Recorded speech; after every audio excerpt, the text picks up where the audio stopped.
Yeah, mga giliw, nakakulo na. Pwede na nating haluin. O, ngayon, luto na wari ko ito. Talaga namang lutang na ang coconut oil. Talaga. Oh! Talaga namang. Ay, sino ba ka hindi matatakam din eh? Native, pinakalaste, native na manok. Ay, talaga namang quality. Ating lantakan na ito.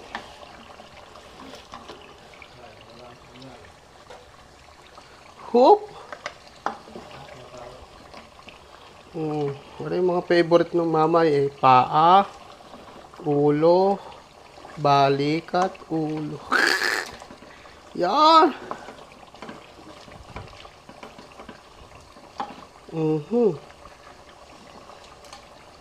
Talagang wala na sabaw, mantika na. Gaya na yan mga gilaw. Luto na. Hanggang sa mulay. Ay. Kung yung makikita ng mga